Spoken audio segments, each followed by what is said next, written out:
রূপগঞ্জের শিক্ষা ব্যবস্থাটাকে এইভাবে করে আমরা আসলে পিছিয়ে যাচ্ছি।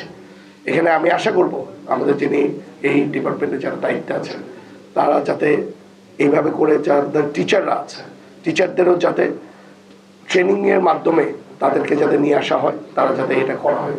শিক্ষা ব্যবস্থাটাকে যদি ভালো করা যায় তাহলে অনেক দূর আমরা সামনের দিকে এগিয়ে যেতে পারব। যে আমার যদি রক্তের ভাইও থাকে তাকে যেন আইনের আওতায় যাতে না হয়। কারণ এই ড্রাগসটাকে যদি না শেষ করা হয় রূপগঞ্জ থেকে, তাহলে নতুন জেনারেশনের আপনার প্রতিটি বাসায় বাসায় আপনার ড্রাগসের সমস্যাটা দেখা দিচ্ছে।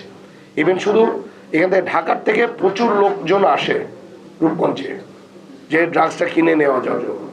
এই অপমান আমরা আসলে রূপগঞ্জবাসী আর নিতে চাই না। এটা আপনাদের দায়িত্ব।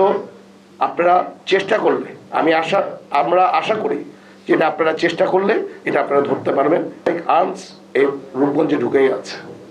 ইভেন আমরা যদি দেখতে চাই বিগত কিছুদিন আগেও বিভিন্ন জায়গায় আপনার আর্মসের বিভিন্ন খোসা পাওয়া যাচ্ছে, বিভিন্ন আর্মসের আনাগোনা শোনা যায়।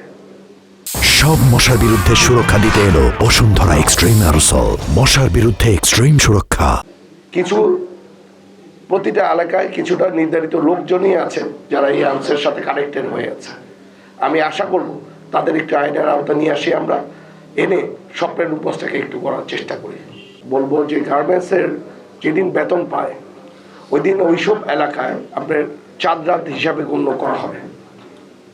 চাঁদ রাত তারা বেতন পেয়েছে এটার জন্য না, যারা ছিনতাইকারী, যারা চাঁদা দাবি করে তাদের জন্য চাঁদ রাত হয়ে যায়।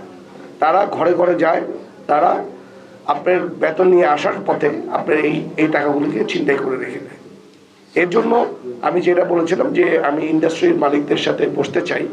আমি চেষ্টা করব যে প্রতিটা ইন্ডাস্ট্রির ভিতরে তারা যেভাবে করে সিসি ক্যামেরাটা দিয়ে রাখে, আমি তাদের সাথে আলাপ করে যাতে বাইরে ওই ধরনের সিসি ক্যামেরাগুলি দিয়ে রাখতে পারে রাস্তাঘাটে, যাতে ওই রাস্তাঘাটে যে ছিনতাইটা আছে যাতে ওইটাকে আটকানো যায়।